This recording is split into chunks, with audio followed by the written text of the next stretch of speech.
Jenya was helping Alina get ready for this party. What were they calling it? I think I've always thought it was pronounced fête. Oh, okay. Meaning party. I think it's French. But everybody that I ever see pronounce it in a TV show says fate. And I don't think that sounds right. Thank you. Oh. But everybody says, we have to get ready for the fate. And I don't like it. It's not tete-a-tete. Yeah. Tete-a-tete. Tete-a-tete. Exactly. So, the fete. The party. Yeah. Where she was gonna show off her, like, powers. And for the whole court. Yeah. And then David brought in a, like, hideous glove. It was to help her with her, like, sandwich making hustle on the side. It really looked like what you wear when you're slicing things on a mandolin, and it is not at all how I imagined. These mirrored gloves is how they're described in the book. Oh. Yeah, where they have, like, they're like leather, and then they have, like, mirrors on them to help her refract the light. Oh, it was just chainmail. It was just disgustingly ugly, and thank God there was roast beef hanging off of it. She literally was like, I think I'll be okay, and gave them back to David, which honestly was kind of a dick move, but still. Well, I was gonna say, we met David, which bold introducing characters at this stage of the game, but Jenya seemed to really like him right as I was getting let's be friends vibes from her. No, she and David are like into each other, but he's weird. Is he? No, he was super twitchy. He's weird. I clocked that. Yeah. And he was wearing purple, and he was a designer. The fabricator. But he's like special. He does the best work. He's the best fabricator. Okay. So he works for General Kirigan for Ben Barnes. Okay. I want to go straight there. Ben Barnes? Yeah. Okay. General Kirigan. Yeah. So, Alexander. Yeah. With a K. If we know one thing, there's a K. If we know two things, it's followed by a second K. All right. So, okay, General Kirigan, he and Alina have been like,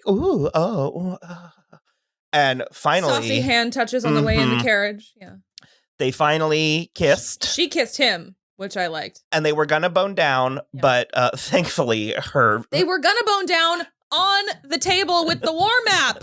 God damn it, Joey J. Thankfully, she's still intact. Ugh. You know how important that is in these stories. I would prefer if she had been sent back sullied yet satisfied.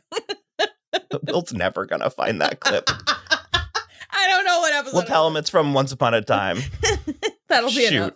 The others got in, Kaz. And Inej and Jesper.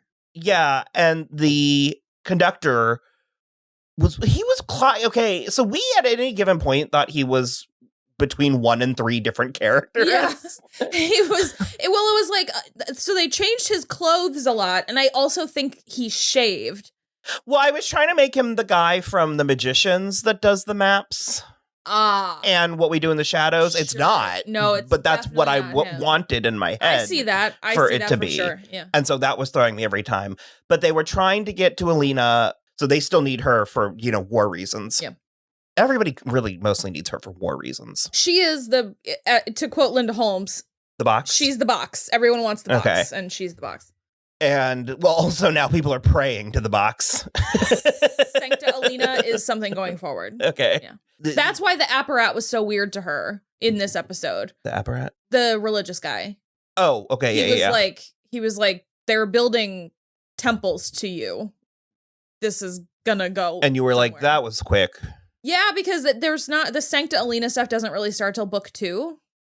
So it was like a little bit, and also she only had just literally done the demonstration, and then all of a sudden he was like, they're building temples, and I was like, well, he said altars. Or altars, yeah. I mean, sure, yeah. Altars can be erected on less. But hundreds of dollars. Thousands of dollars. So the conductor was going to break in, and I don't know. Well, I don't know, because he broke in and killed her. No, so well, he didn't. He killed Marie, but which rip, because I really liked Marie. What happened was, remember when Kaz was like breaking down what was going to happen to Inej, and he was like, she said, well, Arkin, the conductor, is going to get caught. And he said, that's okay. He made his bed when he was like colluding with General Keegan Allen. Yeah, Zlatan, I think. Because he is the general for West Ravka, who is trying to secede from Ravka. So basically, when he slit the one Marie's throat that he thought was Alina, he was like, "This is for General Zlatan." Mm-hmm. And Marie was wearing Alina's face, and that's the thing is like if Alina is dead, then West Ravka can secede. Mm. If Alina is alive, they can take the fold down. I was thinking that Jenya, because she's a tailor, I was thinking that she was going to be able to heal. I mean, she can heal some stuff, but I think, well, she can't. Because she just like waved as Marie died. She was like, I mean, she was like helping hold her throat, but. Sure. Oh, also, if you like stories that have high stakes magical parties with balls of fire and decoy princesses and the like. Read Fairy Tale. Where two girls with diametrically opposing personalities go on an ill-advised side quest into the party. Yeah. Even though that's the last thing they should do. It links out from soimwatching.com. Just look for the tab at the top that says Fairy Tale. There's also an animal with, it's a spoiler, but with horn that's too big, bigger than it should be. And they meet it in a field in the dark. So I'm just saying. Yeah. So they killed Marie, and they were using the decoy in a weird. So what did they use the decoy for? After the demonstration. So something we never saw.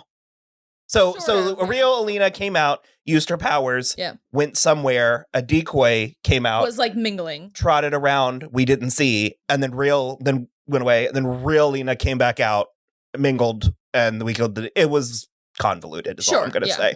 And Val got he finessed his way here to deliver the news about the stag to Val. Did I say Val? Yeah. Val. The words are giving me a hard time. We've also been busy this weekend, and we also did Falcon and Winter Soldier, so it makes sense. Drag Race. And Mortal Kombat. But the Val is what Val. I can see how you have Val specifically on the brain from Falcon and Winter Soldier. Who's Val on Falcon and Winter Soldier? Oh, sure. I was trying to give you an out there. I can't remember. I'm enjoying this, but it's like therapy. I'm processing. Everything that you say, when you say it, I'm like, yes, I remember it well. But before I was like, yeah, there was ugly embroidery. That's all I knew. It's grown on me. It's grown on me, but it's so good. I think it's just so well realized from the book. It's exactly what I imagined when I was reading the book. So that makes me feel happy, because so often it's like the polar opposite of what's described in the book, and you're just like, I guess. In the beginning, the first Hunger Games, they describe this elaborate braid that Katniss's mother puts in her hair for the like reaping or whatever, and it's just like, where? The people who like do her up, the stylists they like intently watch her mother do it to her again in the third book so that they can recreate it, and I'm just like, it was two French braids put into a twist. So I like this that it's what I imagined. Okay. So anyways, Mal got there, and he both him and Kirigan whipped their dicks out and like kind of did a little shimmy helicopter thing, and Ben Kirigan, Barnes won. Yeah, he was like and so that bitch was gonna just like straight kill him. Yeah. And okay, so there was Baghra. Yeah. It's Madam Hooch from Harry Potter. Yeah. So Baghra was bummed that he had come there with news on the stag because she didn't want that. And so, you know what's funny is I was like gonna make a comment literally this episode where I was gonna be like, I'm surprised that Ben Barnes isn't the bad guy. And so she's basically his mother. Yeah. And he's thousands of years old? Hundreds. Yeah. So they're hundreds of years old, and she can do it too. Yes. But not as much. No, she doesn't have as much power, and she also doesn't care to use it, but he wants the power. But he's collecting the animals for the finger bones. Well, no. Because the finger bones make you strong. You're really hung up on the finger bones. Is it not a thing?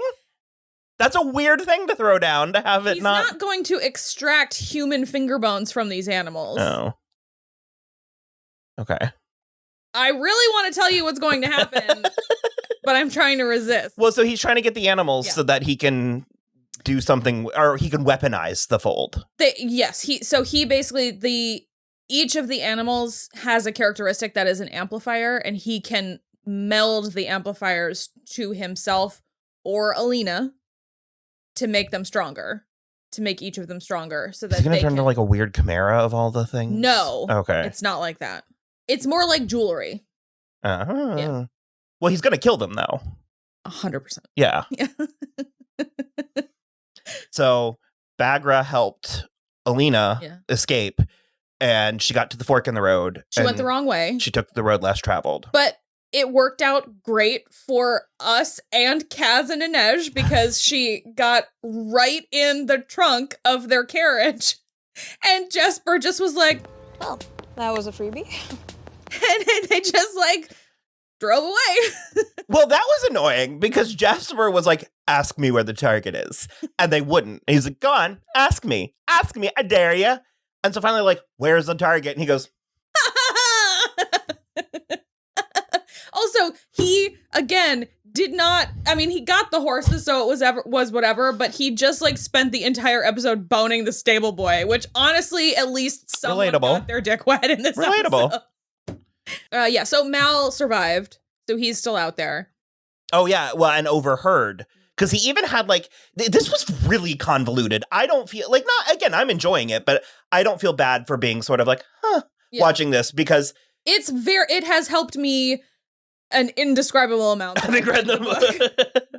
Well, because, I mean, General Kirigan could have screwed over Mal with the information, and then he, like, passed her, and she didn't respond to him because it was the decoy, but also her vision was shielded, so even if she didn't see him, she could have, like, there were so many places where I was like, oh no, and then it was all of it was for naught, and I was like, oh no.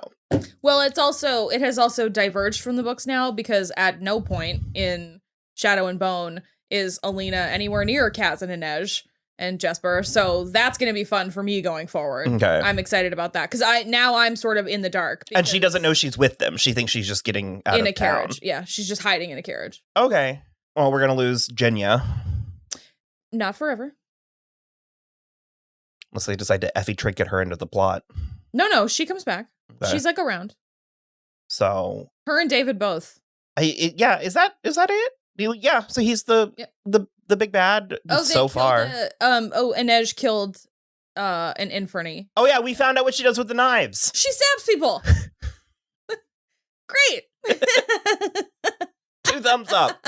Well, not for her. No, she was very, very shaky. And I was like, oh, well, because she refused to kill the guy earlier. And I was just like, oh, has she just like never killed anybody before? I can't decide if it's that or if she just doesn't want to kill people, which are like if she's already too broken by killing people. She's like a passive mercenary.